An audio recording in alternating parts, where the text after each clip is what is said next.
আমি শুধু ভয় করলাম, কিন্তু আল্লাহ পাকের হুকুম পালন করলাম না। আল্লাহ পাককে আমি ভয় করি, আল্লাহ পাকের হুকুম পালন করলাম না, এটার নামও মুমিন, মুসলমান নয়, ইসলাম নয়। যে ব্যক্তি গুনাহ করে সে যদি বলে আমি আল্লাহকে ভয় করি, তাহলে সে সরাসরি মিথ্যুক, ধোঁকাবাজ, আল্লাহ পাক রব্বুল আলামিনের সাথে ধোঁকাবাজি করে। একজন যুবক, একজন মুসলমান, সে বিড়ি সিগারেট খায়, আর সে যদি বলে আমি আল্লাহকে ভয় করি, তাহলে সে হচ্ছে এই পৃথিবীর বুকে সবচাইতে বড় একজন বাটপার। অনুরূপ ভাবে যে টিভি সিনেমা দেখে, যে সমস্ত বাসা বাড়ির মাঝে টিভি রেখেছে, ওই সমস্ত পরিবার যদি বলে আমরা আল্লাহকে ভয় করি, ওই গোটা পরিবার হচ্ছে ধোঁকাবাজ, বাটপার, আর কেউই নয়। যেই যুবকের হাতে গার্ডিয়ান পড়ালেখার নামে তাসফোন দিয়ে দিয়েছে, কিন্তু যুবক কি করে সেই ব্যাপারে গার্ডিয়ান কোনো খোঁজ খবর রাখে না। এই যুবক তার সম্পূর্ণ সময় ইন্টারনেটের পিছনে ব্যয় করতেছে, পড়ালেখার পিছনে নয়।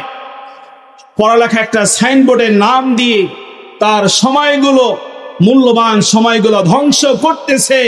ওই যুবকও তার আত্মীয় স্বজনদের সঙ্গে এবং মহান রব্বুল আলামিনের সঙ্গে সে ধোঁকাবাজি করছে।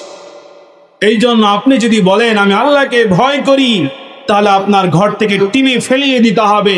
আপনি যদি বলেন আমি আল্লাহকে ভয় করি, তাহলে আপনি বিড়ি সিগারেট আপনাকে ছেড়ে দিতে হবে। আপনি যদি বলেন আমি মুমিন, মুসলমান, আল্লাহকে ভয় করি, তাহলে কোনো চায়ের দোকানে টিভি থাকতে পারে না। যেই চায়ের দোকানে টিভি থাকবে, যেই বাসা বাড়ির মাঝে টিভি থাকবে, তারা কোশ্চিন কালেও আল্লাহকে ভয় করে না। করে বলেন ভয় করেন।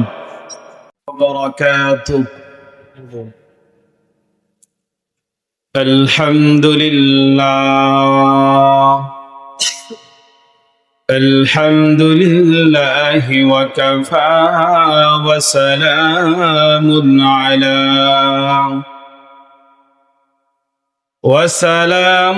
আলা ইবাদিহিল্লাযীনা ইসতাফা خصوصا على إمام الأنبياء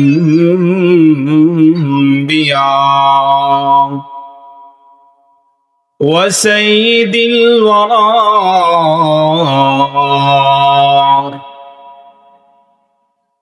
وعلى آله وأصحابه وبارك وسلم.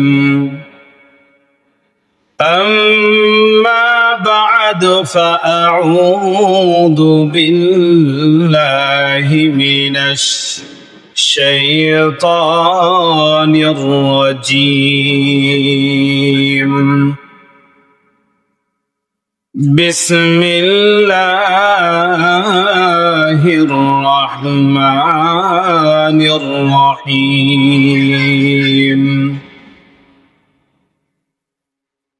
إنما يخشى الله من عباده العلماء. وقال النبي صلى الله عليه وسلم يشفع يوم القيامة ثلاثة: الأنبياء ثم العلماء ثم الشهداء،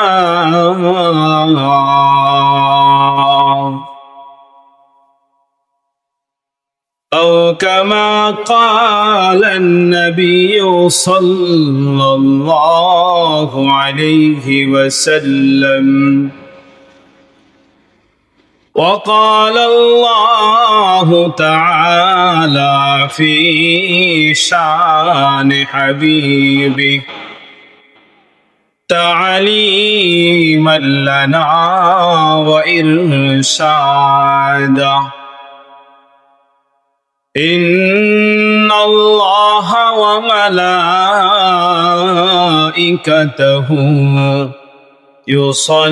يصلون على النبي يا أيها الذين آمنوا صلوا عليه وسلموا تسليما সকলে নবীজির শানে একবার দুরূদ ইব্রাহিম পাঠ করি আল্লাহুম্মা সাল্লি আলা মুহাম্মদ ওয়া আলা আলি মুহাম্মদ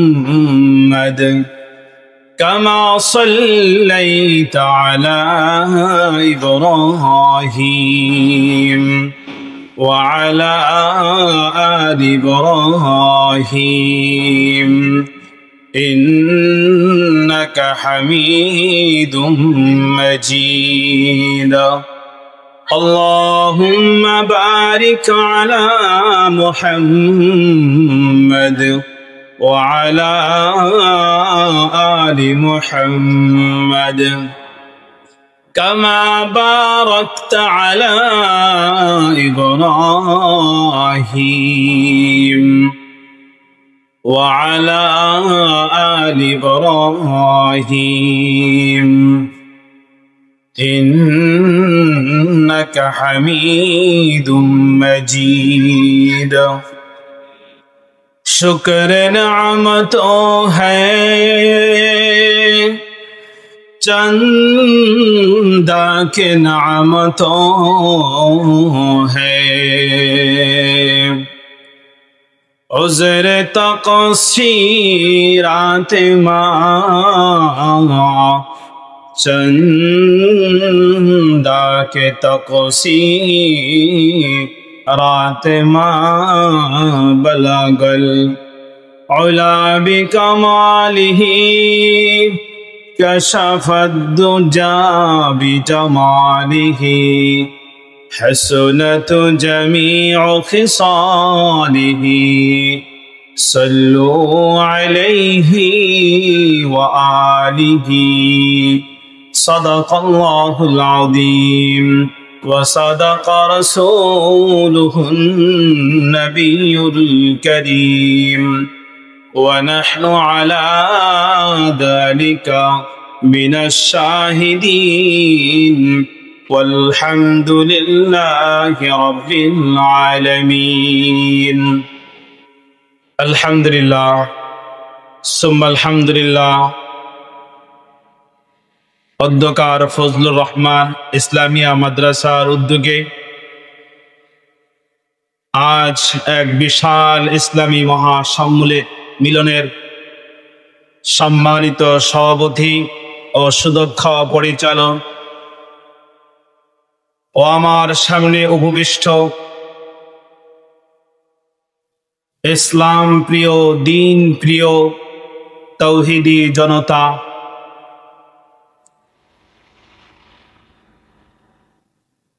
সকলের প্রতি আন্তরিক মোবারকবাদ জানিয়ে আজকের যেই দ্বীনি মাহফিলের আলোচনা শুরু হতে যাচ্ছে, এই দ্বীনি মাহফিলের আলোচনা একমাত্র আল্লাহ পাক তাদেরকেই শোনার এবং আসার সুযোগ করে দিবেন যার ব্যাপারে আল্লাহ পাক মঙ্গলের কামনা করবেন।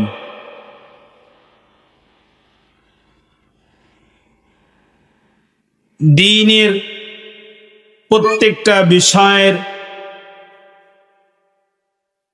দায়িত্বশীল সম্পূর্ণরূপে আল্লাহ পাক রব্বুল আলামিন দায়িত্ব নিয়েছেন।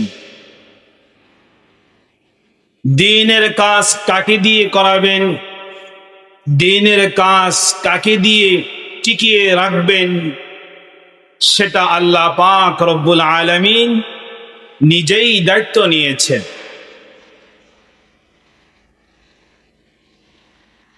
যেহেতু আল্লাহ পাক রব্বুল আলামিন নিজেই দায়িত্ব নিয়েছেন, এই জন্য কি আমাদের আর দিনের বিষয়ে কোনো চিন্তা ফিকির করতে হবে বলেন? মহান আল্লাহ পাক নিজেই দায়িত্ব নিয়েছেন।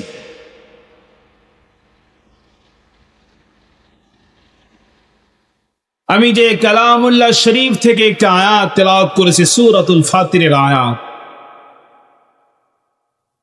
এখানে আল্লাহ পাক রব্বুল আলামিন আলেমদেরকে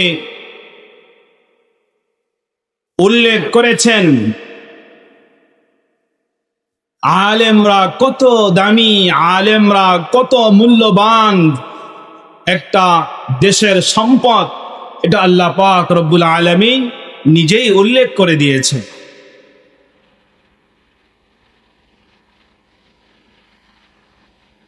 যেহেতু ইসলামের মূল ভিত্তি হচ্ছে দুটা বিষয়ের উপর, আশা করা, আল্লাহ পাকের রহমতের প্রতি আশা থাকতে হবে সীমাহীন। 2 নম্বর হচ্ছে আল্লাহ পাকের বড়ত্ব, আল্লাহ পাকের জালালিয়ত, আল্লাহ পাকের রাগ গুসা, আল্লাহ পাকের শাস্তিরও প্রতি ভয় থাকতে হবে। এই দুটো বিষয়ের মাঝেই ইসলামের সারমর্ম বলা হয়েছে। আমি শুধু আশা করলাম কিন্তু আল্লাহ পাকের বিধান পালন করলাম না, আমার এই আশা কোনো কাজে আসবে না। তবে হ্যাঁ, আমার এই আশার সঙ্গে যদি আল্লাহ পাকের ভয় থাকে, তাহলে আমার প্রত্যেকটা আশা আল্লাহ পাক রব্বুল আলামিনের কাছে কাজে আসবে। আমি শুধু ভয় করলাম কিন্তু আল্লাহ পাকের হুকুম পালন করলাম না, আল্লাহ পাককে আমি ভয় করি, আল্লাহ পাকের হুকুম পালন করলাম না, এটার নামও মুমিন মুসলমান নয়, ইসলাম নয়। যে ব্যক্তি গুনাহ করে সে যদি বলে আমি আল্লাহকে ভয় করি, তাহলে সে সরাসরি মিথ্যুক, ধোঁকাবাজ, আল্লাহ পাক রব্বুল আলামিনের সাথে ধোঁকাবাজি করে। একজন যুবক, একজন মুসলমান, সে বিড়ি সিগারেট খায়, আর সে যদি বলে আমি আল্লাহকে ভয় করি, তাহলে সে হচ্ছে এই পৃথিবীর বুকে সবচাইতে বড় একজন বাটপার। অনুরূপ ভাবে যে টিভি সিনেমা দেখে, যে সমস্ত বাসা বাড়ির মাঝে টিভি রেখেছে, ওই সমস্ত পরিবার যদি বলে আমরা আল্লাহকে ভয় করি, ওই গোটা পরিবার হচ্ছে ধোঁকাবাজ, বাটপার, আর কেউই নয়। যেই যুবকের হাতে গার্ডিয়ান পড়ালেখার নামে তাসফোন দিয়ে দিয়েছে, কিন্তু যুবক কি করে সেই ব্যাপারে গার্ডিয়ান কোনো খোঁজ খবর রাখে না। এই যুবক তার সম্পূর্ণ সময় ইন্টারনেটের পিছনে ব্যয় করতেছে, পড়ালেখার পিছনে নয়। পড়ালেখা একটা সাইনবোর্ডের নাম দিয়ে তার সময়গুলো, মূল্যবান সময়গুলো ধ্বংস করতেছে। ওই যুবকও তার আত্মীয় স্বজনদের সঙ্গে এবং মহান রব্বুল আলামিনের সঙ্গে সে ধোঁকাবাজি করছে। এই জন্য আপনি যদি বলেন আমি আল্লাহকে ভয় করি, তাহলে আপনার ঘর থেকে টিভি ফেলিয়ে দিতে হবে। আপনি যদি বলেন আমি আল্লাহকে ভয় করি, তাহলে আপনি বিড়ি সিগারেট আপনাকে ছেড়ে দিতে হবে। আপনি যদি বলেন আমি মুমিন মুসলমান, আল্লাহকে ভয় করি, তাহলে কোনো চায়ের দোকানে টিভি থাকতে পারে না। যেই চায়ের দোকানে টিভি থাকবে, যেই বাসা বাড়ির মাঝে টিভি থাকবে, তারা কোশ্চিন কালেও আল্লাহকে ভয় করে না। করে বলেন ভয় করেন। এই জন্য ভাই, আল্লাহ পাক রব্বুল আলামিন কোরআনে বলে দিয়েছেন কারা আল্লাহ পাককে ভয় করে। ইন্নামা ইয়াখশাল্লাহ মিন ইবাদিহিল উলামা। আল্লাহ পাক বলেন দুনিয়ার বুকে যত ধরনের লোক রয়েছে, যত শ্রেণীর মানুষ রয়েছে, সমস্ত শ্রেণীর মধ্য থেকে একমাত্র এক শ্রেণী, একমাত্র এক জামাত, একটা দল, তারা হচ্ছে আলেম উলামার দল। আলেম উলামারা ছাড়া আল্লাহকে পরিপূর্ণ ভয় করে না, এটা আল্লাহ পাক নিজেই বলেছেন। ইলম যদি আপনি অর্জন করেন, আল্লাহ পাকের পরিচিতি, আল্লাহ পাক আমাদের যে একজন সবচাইতে ঘনিষ্ঠ বন্ধু, ওনার পরিচয় পরিচিতি পাওয়া যায়। আপনি আপনার বন্ধুর পরিচয় পরিচিতি যখন পাবেন, তখন কি আপনি আপনার বন্ধুর সঙ্গে বেয়াদবি করবেন নাকি তাকে সম্মান প্রদর্শন করবেন? তাহলে যারা আলেম হয়, কোরআন হাদিস পড়ে পড়ে আর আল্লাহ পাকের পরিচয় খুঁজে পায়, ফলে আল্লাহ পাককে সম্মান করে, আল্লাহ পাককে ভয় করে। এই জন্য এই পথ আপনাকে অন্বেষণ করতে হলে যেখানে কোরআন হাদিসের চর্চা হয় সেখানে আপনাকে আসতে হবে। সেখানে না এসে কোরআন হাদিসের বিরোধিতা, আলেম ওলামার বিরোধিতা যদি করেন, আপনি করতে পারেন, কিন্তু এই বিরোধিতার ফলে ইসলামের কোনোই ক্ষতি হবে না। এই জন্য কবি বলেছেন, ধরার বুকে শয়ন বিধাতার জ্বালিয়েছে যে বাতি, নিবাতে তাহা দিবে যে থুতো, পুরিবে তাহার দাড়ি।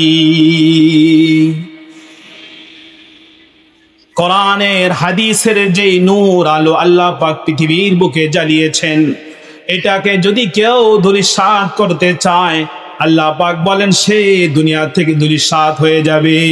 ঠিক কিনা বলেন? এই জন্য আমাকে আপনাকে কি করতে হবে? কোরআন হাদিসের জ্ঞান অর্জন করতে হবে। আপনি যদি এখন বলেন আলেম ওলামারা শুধু মসজিদ নিয়ে আর চার দেওয়ালের মাঝে থাকে, তাহলে আপনি মূর্খতার পরিচয় দিলেন। ছোট একটি উপমা দিয়ে শেষ করে দিব। আপনারা বলেন বিভিন্ন দেশকে রক্ষণাবেক্ষণা করার জন্য কি রাখে? পারমাণবিক বোমা রাখে না? যেটাকে ইংলিশে বলে অ্যাটম বোমা। কি বলে? সারা বিশ্বের মাঝে 7টা দেশে অ্যাটম বোমা আছে স্বীকৃত। 1 নম্বর আমেরিকা, 2 নম্বর রাশিয়া, 3 নম্বর ব্রিটেন, 4 নম্বর ফ্রান্স, 5 নম্বর চীন, 6 নম্বর ভারত, 5 নম্বর 7 নম্বর পাকিস্তান। এই 7টা দেশে পারমাণবিক অস্ত্র রয়েছে, বোমা রয়েছে। এই পারমাণবিক বোমা কিসের জন্য রাখে? দেশকে রক্ষণাবেক্ষণ করার জন্য রাখে, তাই না? এই বোমা কি জনসম্মুখে রাখে নাকি মাটির তলে সংরক্ষণ করে এরকম আবৃত করে রাখে? বলেন, সংরক্ষণ করে রাখে না? ওটা কি বাইরে রাখে? ঠিক তদ্রূপ ভাবে আমাদের দেশের সমস্ত আলেম ওলামা হচ্ছে অ্যাটম বোমার মতন। ইসলামের উপর সময় সময় ইসলামের দুশ্মনরা, আলেমদের দুশ্মনরা, কোরআন হাদিসের দুশ্মনরা যারাই আসবে, তাদেরকে অ্যাটম বোমার মতন এক একটা জবাবদিহি করে এই সমস্ত ইসলামের দুশ্মনকে পৃথিবীর থেকে ধূলিসাৎ করে দিবে। এই জন্য আলেমদেরকে 4 দেওয়ালেই বন্দি রাখা হয়, যেন তারা জাতির গাদ্দারের সঙ্গে, যেন তারা জাতির দুশ্মনদের সঙ্গে তারা লড়াই করতে পারে। এই জন্য আলেমদেরকে ছোট মনে করা যাবে না। এই জন্য আমি আলেম হতে পারি নাই, আমার সন্তান সন্ততিকে আলেম বানাই। আল্লাহ পাক এই উসিলা করে আমাকে আল্লাহ পাক রব্বুল আলামিন জান্নাতে নেবে। এই জন্য রাসূল বলেন, ইশফাউ ইয়াউমাল কিয়ামা সালাসা, 3 ব্যক্তি কাল কিয়ামতের ময়দানে সুপারিশ করবে। 1 নম্বর আল আম্বিয়া, 1 নম্বর কারা? নবীগণ। 2 নম্বরে স্থান দিয়েছেন আলেমদেরকে। এই জন্য আমার ছেলে এরা যদি আলেম হয় তাহলে কি আমাকে সুপারিশ করবে না? বলেন। এই জন্য আমি হতে পারি না, আফসোসের বিষয় নাই। আমার ছেলে সন্তান, ভবিষ্যৎ প্রজন্ম, নাতি পুতি আমি থাকতে যদি দিতে না পারি, অবশ্য ওসিয়ত করে যাব তো ইনশাআল্লাহ। আল্লাহ পাক আমাদের সকলকেই আল্লাহ পাকের কোরআনের জ্ঞান, আল্লাহ পাকের রাসূলের হাদিসের জ্ঞান অর্জন করার তৌফিক দান করুক। ওয়া আখির দাওয়ানা আলহামদুলিল্লাহি রাব্বিল আলামিন। আসসালামু আলাইকুম ওয়া রাহমাতুল্লাহি ওয়া বারাকাতুহু।